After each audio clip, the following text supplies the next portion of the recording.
Alright, welcome to the final day of Gateway Cup 2023. This is the Benton Park race. Starts off with a little uphill, and then the whole course is pretty bumpy. On the first straight here, we'll take a left, first left, and then there's actually a lot of holes on the outside.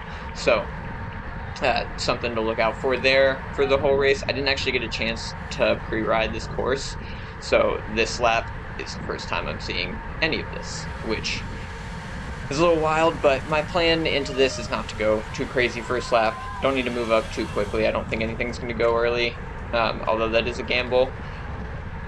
Started moving up here, wasn't spending a bunch of energy doing it, just waiting for corners and then shooting gaps. This guy actually was like kind of letting a gap go, and this was happening often where people just weren't taking the corners too quickly, and then they would sprint out of them really hard. So he, you can see he's braking a little much here, and then takes a weird line, and now there's a gap, and he's just gonna like send it. I'm doing 800 watts behind him. I decide that's a little too much, so I'm gonna let that gap go because I think by the next corner it's gonna bunch back up. So I let off. I've got Danny on my wheel. He's not gonna jump me. He knows I'm not gonna, get dropped, and we can both save a little energy. So rolling into this corner, just keeping the pressure on the pedals, letting the field come back to me, and then through this corner, my teammate Sam actually had a little momentum, so jumped in, and then we're just gonna cut up on the inside of this guy, and we're back in the field. So nice and easy there. Once I get to the front, I decided it's time to start animating stuff. So I've gotten to the front pretty easy, and I see Tanner Ward here attacking perfectly on the side. Followed it. It was a nice place to be, and didn't really have to attack on my own. Just got to follow a good move by Tanner. Moving up here, and then we've got a pretty big gap behind us, you can see, which is awesome. So rolling through that, we've got a few guys in this breakaway, and we're going to try to work together the best we can. But they are sitting up. It doesn't look like anybody's going to pull through. Tanner's done his attack, is not going to pull, and into this corner, he actually sat up. So he comes to the back, and then we get through the next corner, and I decide it's still strung out. I'm going to send it over top, get a little more separation. I've got ButcherBox on my wheel. This is going to be kind of a continuing theme, and he's just going to sit on me. He's not going to pull through, not going to come around, anything like that. They're just really marking moves, which was a pretty interesting tactic because of the finish, which we'll talk about a little later. You can see, the group I'm in, we have a little bit of a gap, but it's pretty much just a strung out field now because everybody's starting to follow stuff. On this one, a little bit later in the race, I had a chance to kind of recover, and then I'm gonna chop up in here and then send an attack as well. What we're looking for in these is actually who's on my wheel. So you can see Robert Sierra's on my wheel. I'm behind one of the other ACG guys, might be Parra. So I send an attack. Robert's on my wheel. This whole series, they really haven't pulled in attacks. They've just kind of been covering and killing, which great tactic for them. They've got awesome sprinters. If it comes down to a bunch sprint, their chances are super high. So I look back, see Robert's on my wheel, and I'm going to sit up here because he's not going to pull through. The chances that we actually make it and the chance that I actually get a good result out of that is pretty low.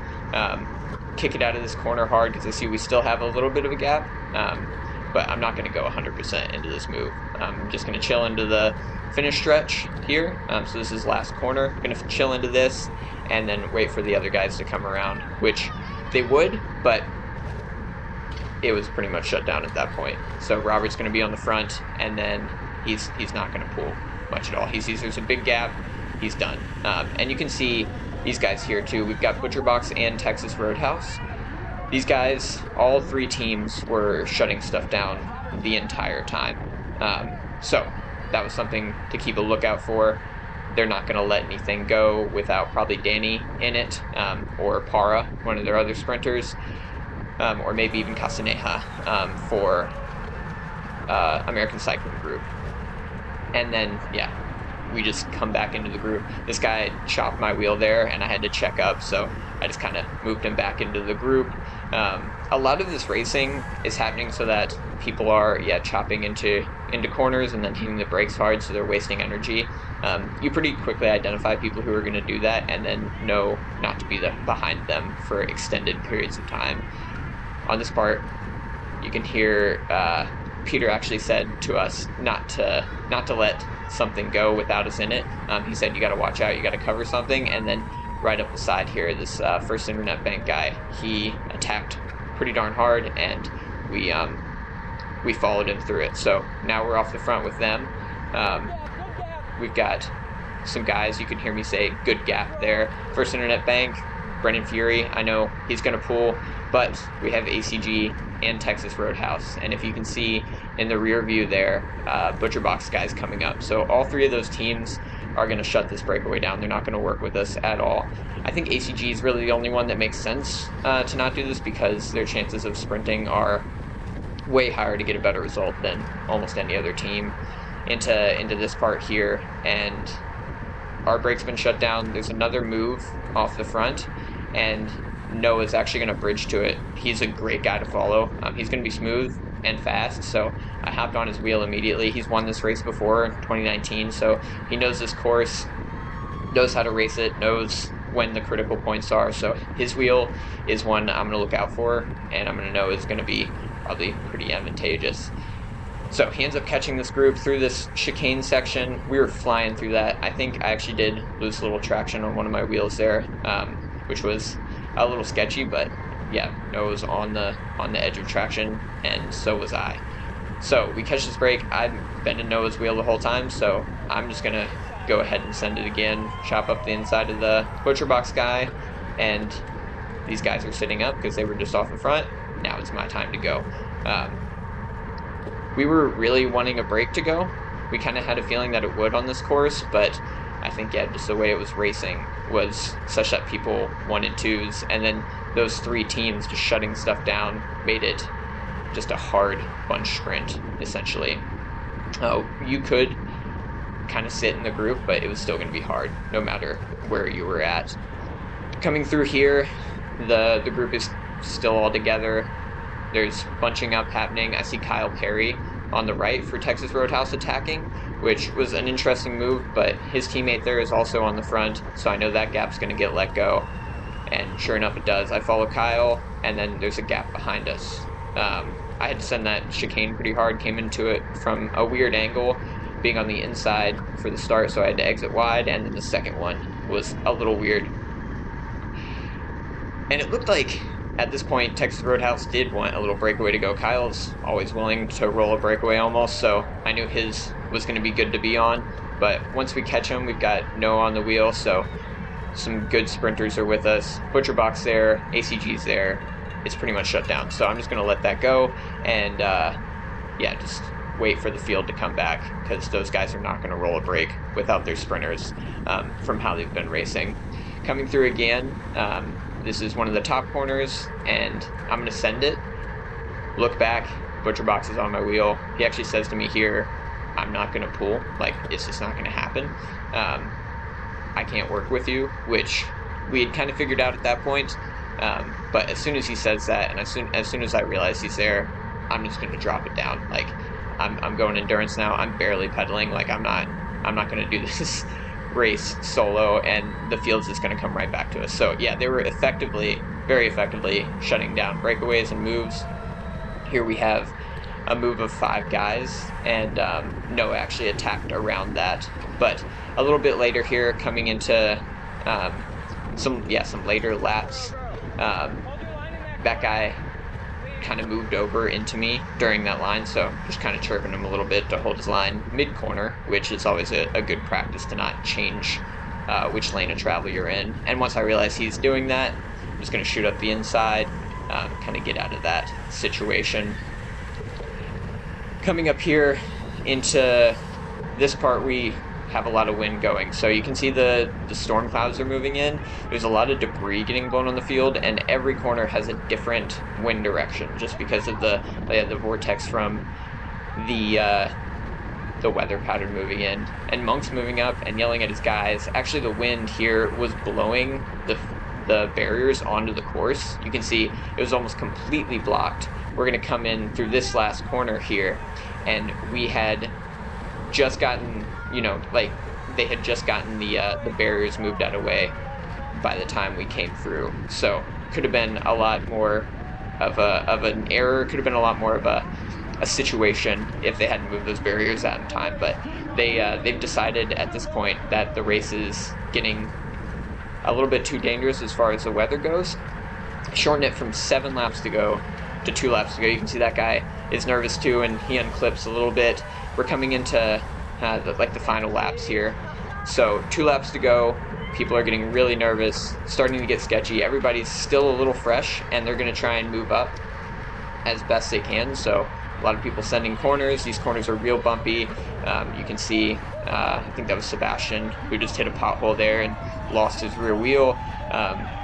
It's getting quite hairy. The wind is making it even worse. I'm kind of far back here, like 30th wheel, and I follow this guy up as far forward as we can, and then we're on the outside, so there's a lot of bumps on this outside here, but the chances of you actually making up much position pretty low after that point. ButcherBox decided differently, and he almost lost it there. Actually pushed me into some other riders, and we almost both, went to the outside there. Luckily, we did not. Still getting hairy. The field's moving side to side based on the wind and based off the lead out up there, which looks like Blazers trying to string things out. People are diving corners. It was getting to be a very tense race all of a sudden. I'm seeing here Juan Ayuso on my left. I know that's a good wheel to follow. He's got Noah Granigan up there on the inside. I ended up following him up the left side, which was, it was perfect. So followed him there, got a pretty good ride from that, and then was on the, effectively the Denver Disruptors train. So behind them, we're in a good spot. This is top 15. I know you can move up a good bit if this Blazers train burns out. ACG's got their train together. This is, almost in the bubble, pretty much. People are starting to chop up. Johnny Brown's pulling off. That was the second time he had actually pulled off and was on the inside there, same corner. But now I know this is a good spot. Not a lot of positions are going to go. I see Sam on my wheel. My plan is to hit it into the final one of the final straights and get Sam up into that top 10 position. But Sam just got a flat. He's gone. So now it's on me. So I'm going to try and move up the best I can with saving my energy to get a good sprint in. Come around this corner. This Empire guy behind. See, I actually lost traction and then bumped into Juan there. This Empire guy behind, you can see he hit that corner a little too fast and then skidded out. So we were all on the limit of traction there. That guy went a little bit over the limit. I had actually almost skidded into Juan Ayuso there. It's getting real tense on this last lap here. We're all, moving side to side. I think Iman Lucas actually sent it off the front at this point. Yeah, you can see him go through that corner right there. So it's getting weird. We're all trying to stay on the wheels, and this is pretty much a full sprint just to maintain this position right here into what is effectively, third to last straight. But the last 2 straights are not really going to move up position at all. I ate a little bit of wind there, which was probably unnecessary, but it's coming into this left-hand corner here, and this is a really bumpy outside, so I'm hitting a ton of bumps, and a lot of the guys are swerving side to side because the wind is coming across in a different direction than it has been the whole race. And then dudes are chopping this corner here. You can see Cesar Marte with the old chop Caesar salad, sending it pretty hard. Now I'm just going to try and hold the best position I can. We're going pretty hard here. There's not a lot of room to pass before this last corner. Coming into the last corner, you're not going to move up that much, so I'm pretty much sitting in outside of the top 10 at this point. We open up that sprint out of the corner as hard as we can. I actually ended up not being in a wheel, so jump back on this Texas Roadhouse guy, swung through, and then a little bike throw for 13th place. It looked like it got real hectic up at the front. The result for the end of the day was Jordan Parra in first, Cesar Marte second, and Danny Summerhill in third. I ended up 13th on the day, and then for the overall, Jordan Parra actually won the overall as well with his teammate Danny in second, Cesar in third on the overall, and I squeaked into the top 10 with those last 2 days. Thanks for watching, and I'll see you in the next one.